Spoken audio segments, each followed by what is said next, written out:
now the journey, because I've had a lot of people say this a lot of times. The true journey starts after the casket goes down. Yeah. Now yours is going down, but there's a new human being in the house who needed the primary caregiver for a child of that age mother. is the mother. So I remember, when we woke up the following day, we slept at home in Makuyu. All of us, Helima's parents, my parents, our siblings, all of us were there. And we were talking in the morning, and everybody was like, now, how do we help? There was a lot of support being offered left, right, center. And when everybody spoke, Helima's dad, my dad, asked me, so Pius, how do you respond to all this support that is being offered to you? And for me, it was very easy. I had 10 days of listening to my children, all their questions, and their questions were pointing to only one thing: identity. Their question was, who will we call mom from here? When my son says, I will never get a kiss from my mom again. And it was, it was identity. It was an identity question. And for me, that's what I said. You know what? I appreciate the support and I welcome the support. But we need to think about these kids. There's a gap that they have of identity. We need to fill this gap. Otherwise, this might affect them now and especially in the long term. And there's a question of where do we get a mother figure? And a mother is not somebody who visits. Oh, man. A mother is not somebody who comes and goes. A mother is somebody who is consistently and predictably there. And we couldn't answer that question. Myself, everybody, And after that, we came back to Nairobi. All support welcomed, but we have a question that we don't know how to answer. And Helima's sister Susan and her husband made one of the most amazing and radical decisions, that she would stay with us until further notice. What? Yes.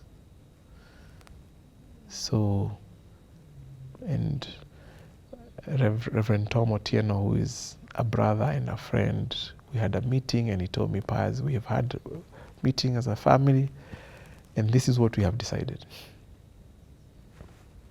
His wife. Yani, first and foremost, when you're saying Reverend Tom, a brother and a friend, you're not saying brother figuratively. No. This is your brother-in-law. This is Helima's sister's husband.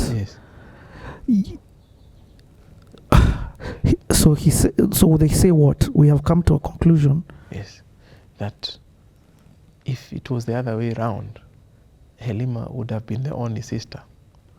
She would have been the one there for the family. Helima was very much involved in raising their children. And here we are with a newborn. There is no way that Helima's sister would have walked away from it. Oh my God. To whom does she hand over the child? Wow. So she was not living. That's what he was saying. She's not leaving your house now. So we agreed we'll figure out how to run two families. The inconvenience, it was going to cause a lot of inconvenience for all of us, especially for their family. So we'll make the adjustments as we go by. But the most important decision, amazing Zoe will have a mother to bring her up for now until God supplies differently. So that has been our journey. And I can tell you something. That healed us like instantly 60%. Yeah. Not just me and the kids, but everybody. As in, you could just feel the tension across the entire family and friends calm down. So today we are running a merged family. The other day we went for a holiday. Oh my God! You know, I went back to work after about 2 weeks. Went back to work. I worked for 2 weeks, and I said, now before the kids go back to school, let's do a holiday. So we went for a holiday in Malindi, and we drove. Now, Helima's sister and brother, the Otieno's, they have 4 children. Exactly. And we have 5. So we have 9 children combined, and 3 adults, and we also have an adopted daughter, and we have house help. So 2 cars were full. A bus. You needed a bus. And even you couldn't find a place to put a cup because even bags were like this. Off we go, and we had 2 amazing weeks together for a holiday just to get away. And I mean, that just started showing how the family had merged, you know. So if you talk about bread, you know, 2 800-gram loaves, 4 of them, one day we are done with it. Okay. You know, big family, and that has also brought a very different kind of healing. There's a lot of interaction. Our kids moved from being cousins to brothers and sisters. Yeah. So, okay. Let me, you know, Pius, you're very gifted at focusing on other people. That's like that's a blessing. But I want to hear about you. Now, what kind of thoughts begin going through your head, and how has your journey been? So me as an individual, you know, now of course it's a journey of disbelief. I'm coming home, I'm looking at handbags, beautiful handbags we invested in, jewelry, clothes, cars, all of them belonging to Elima, and I'm like, what? As in, she's walked away from all this and she doesn't need them again. And I mean, for me, that has been my reaction. What? You know, even now I just say, what? You know, I just see things. And she had a side of the bed. I mean, everything is what, you know. So disbelief. Then, of course, a lot of family, friends, clients, talking to me, comforting me, and telling me, I know of somebody else who has gone through something like this. Is it okay if I connect the 2 of you? And then I meet them. I meet amazing people. What are some of the conversations? You don't have to name them, the people, but what are some of the conversations, and what have you learned from other people's experiences? I've learned a lot. And grieving, first of all, is very different for each one of us. But there are some certain common threads. One, for a man who's left behind by a wife, and especially with children, it's almost an impossible mission. I'm not saying it's impossible, but it's almost an impossible mission. It leaves men extremely vulnerable, very vulnerable, because you've got to take on the responsibilities of your wife, but you can never be the mother. Yet the mother was the engine of the family. Yep.